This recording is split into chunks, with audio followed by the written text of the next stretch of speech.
I stood in my son's driveway, my suitcase at my feet, and watched him change the locks on what used to be my house. My wife, Margaret, had been in the ground for exactly 6 hours. "Dad, you need to understand," Daniel said, not looking at me as he worked the screwdriver. "This is what's best for everyone. You're not thinking clearly right now. Not thinking clearly." He'd been saying that for weeks, ever since Margaret died. Maybe even before. I was 67 years old, owned my own accounting firm for 40 years, and suddenly I couldn't think clearly. "Daniel, this is my house. Your mother and I bought this house in 1985. Actually, Dad, Stephanie, my daughter-in-law, stepped onto the porch with a folder. According to the power of attorney you signed yesterday, Daniel now has legal authority over your assets. And given your recent episodes, we think it's best if you stay with us until we can find appropriate care." Episodes. I'd forgotten where I put my glasses twice. Once, I'd called Daniel by his childhood nickname when I meant to use his full name. These were my episodes. The new lock clicked into place. My own son had just locked me out of my home, and I had no idea how to stop him. But Margaret did. She'd known this was coming, and she'd left me 23 envelopes. I didn't find them right away. First, I spent 2 weeks in Daniel's guest room, watching him and Stephanie move through my house like vultures picking at a carcass. They sold Margaret's jewelry, put our furniture in storage, listed the house with a realtor. "Market's hot right now, Dad," Daniel explained over dinner one night. "We should take advantage. The proceeds will help pay for your care facility." "I don't need a care facility." Stephanie placed her hand on mine, her smile practiced and cold. "Robert, we've been over this," the doctors said. "What doctors?" "I haven't seen any doctors." Daniel and Stephanie exchanged a look. That look, the one that said, "See, he's confused again." But I wasn't confused. I was paying attention now. Too late, maybe. But I was watching, and I saw things. Like how Daniel had access to all my bank accounts now. How he'd convinced me to sign papers I didn't fully read. How Stephanie, who worked as a paralegal, seemed to know exactly which legal maneuvers would give them control. On the 15th day after Margaret's funeral, I got a call from Thomas Brennan, a lawyer I'd never heard of. "Mr. Walsh, I'm calling per your late wife's instructions. She left specific documents in my care to be released to you 2 weeks after her passing. Can you come to my office?" I looked at Daniel, who was on his laptop at the kitchen table, probably checking my investment accounts. "I have a doctor's appointment today," I lied. Daniel barely looked up. "Stephanie can take you. It's at the VA hospital.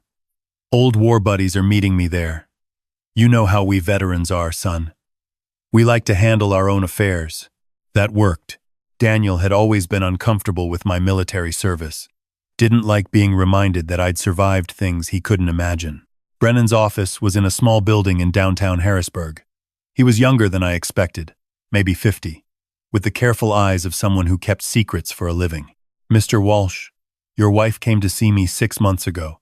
She was very specific about the timing of this. I'm to give you access to a safety deposit box she opened. Inside are 23 sealed envelopes. She said you'd understand what to do with them." My hands shook as I held the small key. "Did she say anything else?" "She said to tell you, count them like I counted the days, Robert. 23 times you told me I was wrong about him. Now you'll see I was right." The memory hit me like a fist. 23 times. Over the past 3 years, Margaret had tried to warn me about Daniel, about strange transactions, about how he'd been asking questions about my estate planning, about Stephanie's sudden interest in elder law. 23 times, I'd told her she was being paranoid, that Daniel was just trying to help, that she needed to trust our son. The safety deposit box was in the same bank where Margaret and I had held our accounts for 40 years. The manager, Mrs. Chen, recognized me. "Mr. Walsh, I'm so sorry for your loss. Margaret was such a lovely woman.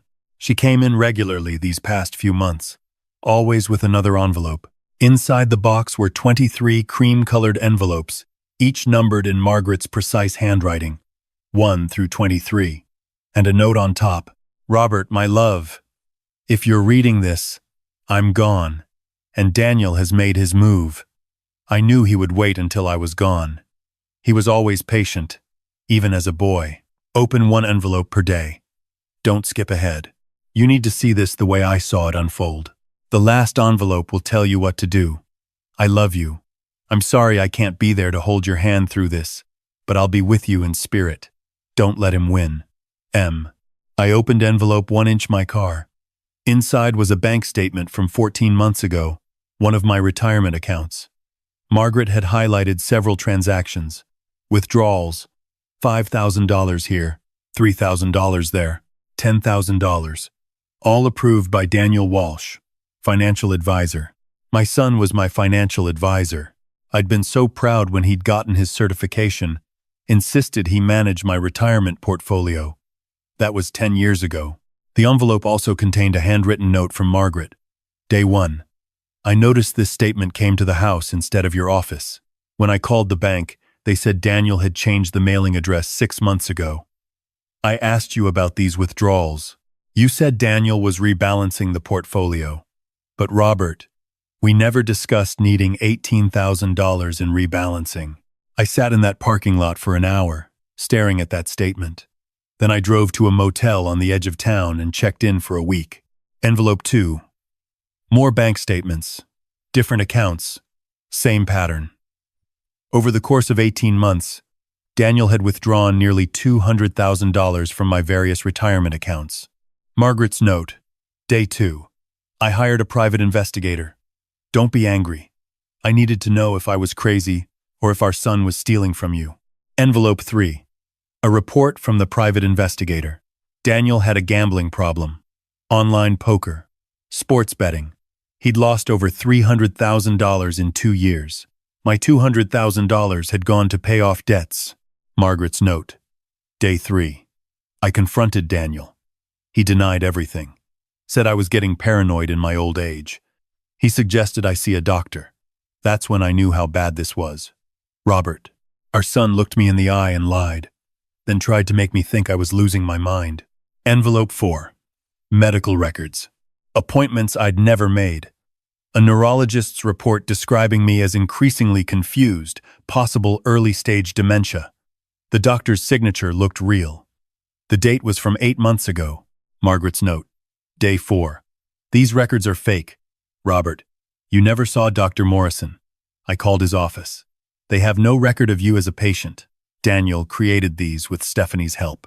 She knows medical fraud from her paralegal work. They're building a case to have you declared incompetent. I couldn't sleep that night. My own son. My own son. Envelope 5. Emails between Daniel and Stephanie. Printed out. Margaret must have hacked into their accounts somehow. The emails discussed accelerating the timeline after Margaret's cancer diagnosis. One email from Stephanie. Once she's gone, he'll be vulnerable. Give it 2 weeks, then push for power of attorney. Use the grief angle. He'll sign anything. Daniel's response.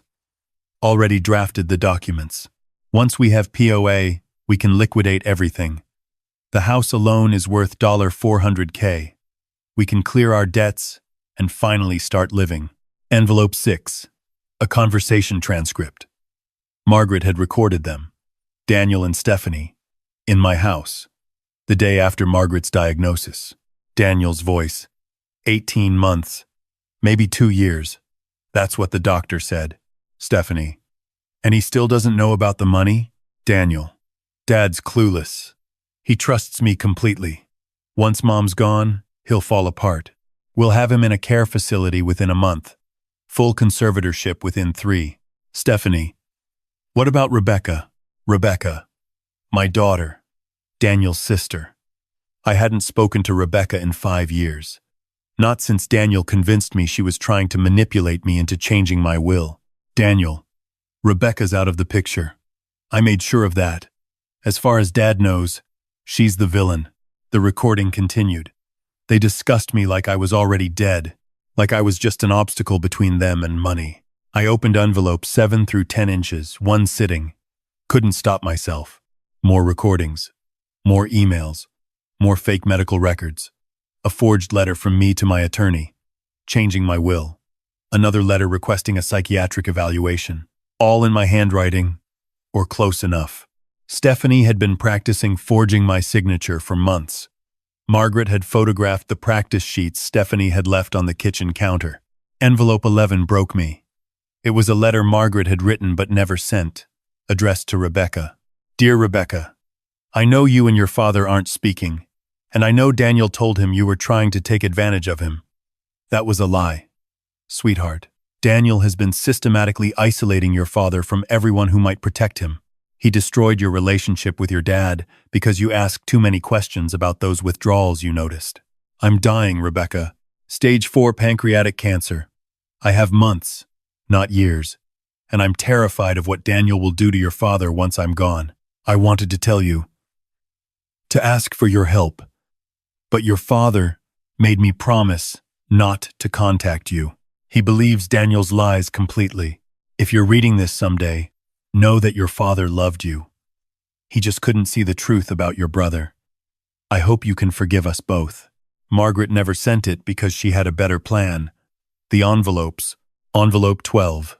A copy of my real will. The one I'd made with my actual attorney. Everything split 50/50 between Daniel and Rebecca. The will Daniel was trying to replace left everything to him. Envelope 13. Evidence that Daniel had been researching nursing homes, the cheapest ones, facilities with records of elder abuse violations. He was planning to warehouse me somewhere I'd be forgotten. Envelope 14-17. More financial records. Daniel had taken out credit cards in my name. Forged loan applications.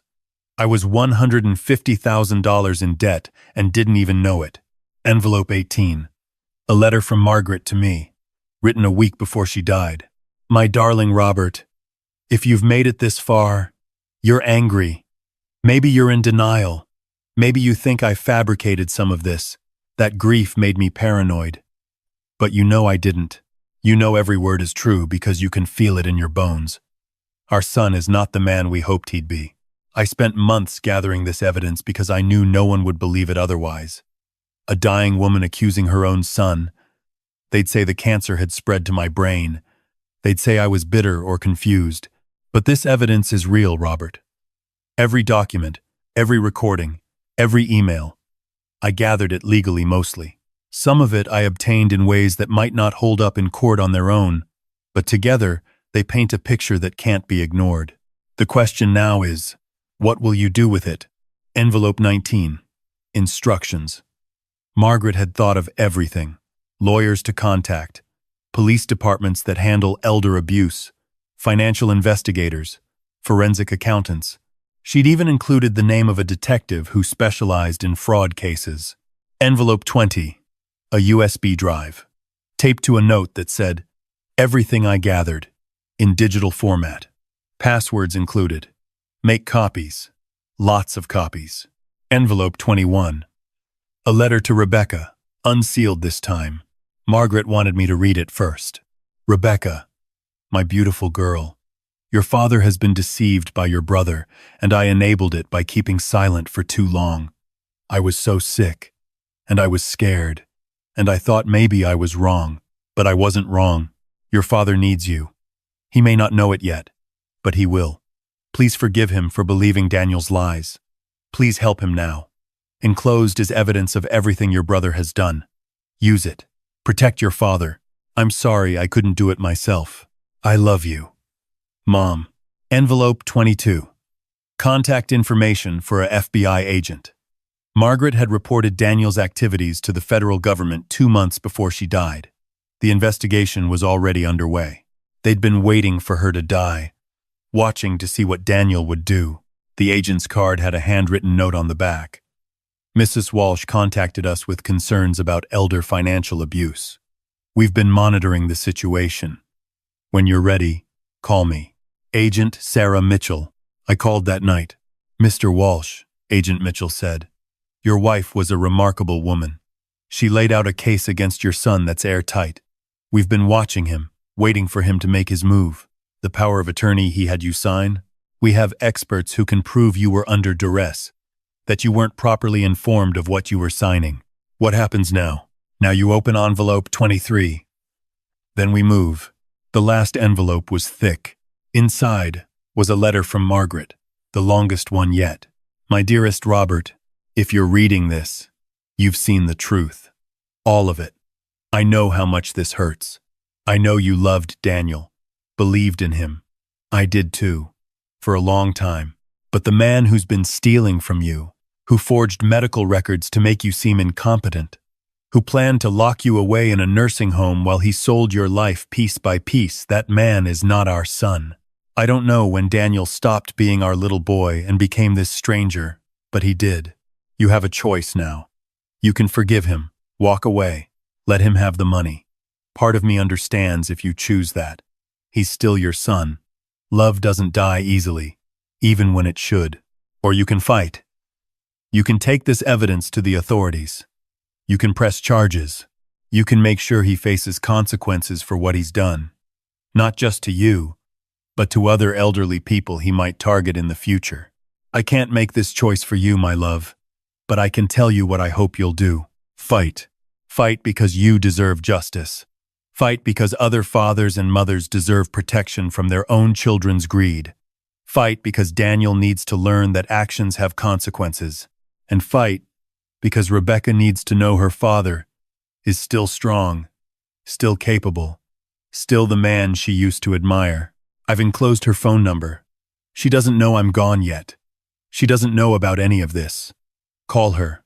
She'll come. She's been waiting for you to see the truth for 5 years. I love you, Robert. I loved you for 43 years, and I'll love you wherever I am now. Be brave. Be strong. Don't let our son destroy the man I married. Forever yours, Margaret. I called Rebecca at 11 p.m. She answered on the first ring. Dad? I broke down. Couldn't speak for a full minute. Just sobbed into the phone while my daughter waited. Dad? What happened? Where are you? I'm so sorry. I finally managed. I'm so sorry, Becca. I should have listened to you. I should have. Where are you? She asked again, her voice firm now. Tell me where you are, and I'm coming to get you. She drove 3 hours from Pittsburgh that night, walked into my motel room at 2 a.m. and held me while I cried. Mom knew, I told her. She tried to tell me, and I wouldn't listen. I know, Dad. She called me, right before she died. Told me she'd left you something, that you'd call me when you were ready. She made me promise to be patient, to wait for you to see it yourself. I've been such a fool. No. Rebecca gripped my shoulders, made me look at her. You were a father who loved his son. That's not foolish. That's what parents do. But now, you know the truth. Now, we do something about it. The next morning, I met with Agent Mitchell. Rebecca came with me. We turned over everything. All 23 envelopes. The USB drive. Margaret's recordings. Mr. Walsh, I need to ask you, do you want to press charges? I looked at Rebecca. She squeezed my hand. Yes, I said. My wife didn't gather all this evidence for me to walk away. Good. Because we've been building our own case. Your wife's evidence fills in gaps we couldn't access legally. Combined with our surveillance of Daniel's activities over the past 2 months, we have him on multiple counts of elder financial abuse, fraud, identity theft, and forgery. What about Stephanie? She's exposed as an accessory. She'll face charges too. It took 3 months to build the case. During that time, I stayed with Rebecca in Pittsburgh. She'd gotten married while we weren't speaking, had a 2-year-old daughter I'd never met. My granddaughter, Eleanor, named after Margaret's mother. Daniel called me 17 times in those 3 months. I didn't answer. He sent emails, texts, showed up at my old house looking for me. The FBI monitored everything. Every contact was evidence of witness intimidation. When they finally arrested him, I wasn't there. Rebecca thought I shouldn't watch. But Agent Mitchell sent me a photo of the moment Daniel realized what was happening. The power of attorney he'd forced me to sign, invalidated due to fraud and duress. The fake medical records, exposed. The forged signatures, the stolen money, the fake debts. All of it documented, proven, undeniable. Daniel's lawyer tried to make a deal. Full restitution, probation, community service. Agent Mitchell called me. It's your choice, Mr. Walsh. We can accept the plea, or we can take this to trial. I thought about Margaret, spending her final months gathering evidence instead of resting. I thought about Rebecca, shut out of my life for 5 years because I believed Daniel's lies. I thought about the fake medical records that declared me incompetent, the nursing homes Daniel had researched, the life he'd planned to steal from me. Trial, I said. The trial lasted 2 weeks. The evidence was overwhelming. Daniel's defense was that he'd been trying to protect me, that he'd been worried about my mental state, that the withdrawals were for my own care. Then the prosecutor played Margaret's recordings. The jury heard Daniel and Stephanie discussing me like I was already dead. They heard them laugh about how easy it was to fool me. They heard Stephanie practice forging my signature. Daniel got 12 years for elder abuse, fraud, and identity theft. Stephanie got 5 as an accessory. The restitution order required them to pay back every penny, plus penalties. My house, the one they'd been so eager to sell, came back to me. The fake debts were erased. My retirement accounts were frozen, protected, investigated. I got most of the money back, though Daniel had gambled away about $80,000 that was gone forever. But I didn't care about the money anymore.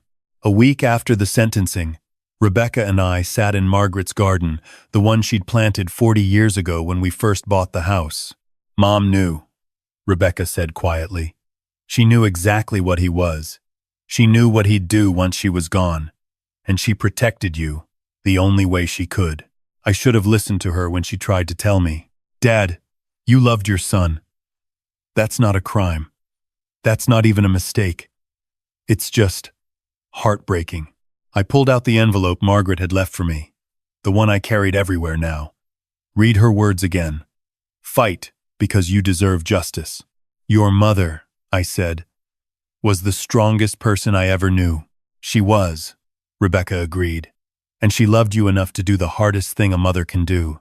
She took down her own son to save her husband. We sat in silence for a while, watching the roses bloom. Margaret had always loved roses. Roses. What now? Rebecca asked.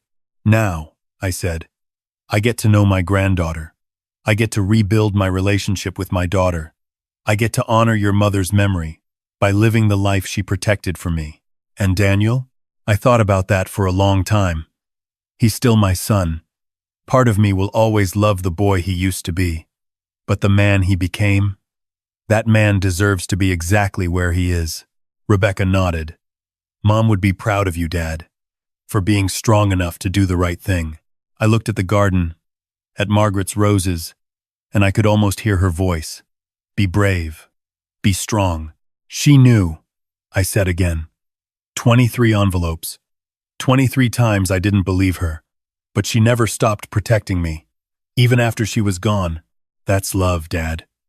Real love. The kind that doesn't give up, even when it should. Later that night, I pulled out the last page from envelope 23, the one I hadn't shown anyone. It was a personal note, just for me. P.S. Robert, I know you're beating yourself up for not seeing this sooner. Don't. Daniel was very good at deception, and you were very good at loving your son. Those are both true things. Use this second chance I've given you. Be the father Rebecca deserves. Be the grandfather Eleanor needs. Live fully, love deeply, and don't waste a single day. And on the hard days, when you miss me so much you can barely breathe, go to the garden. Sit with the roses. I'll be there. All my love, always and forever. Margaret. I keep that note in my wallet. Read it every morning and every evening. I sit in Margaret's garden with the roses, and I talk to her. Tell her about Eleanor's new words, about Rebecca's promotion at work, about the life I'm living because she loved me enough to fight for it. 23 envelopes, 23 chances to see the truth. In the end, Margaret gave me something more valuable than money or property or justice. She gave me my life back, and I'm not going to waste it.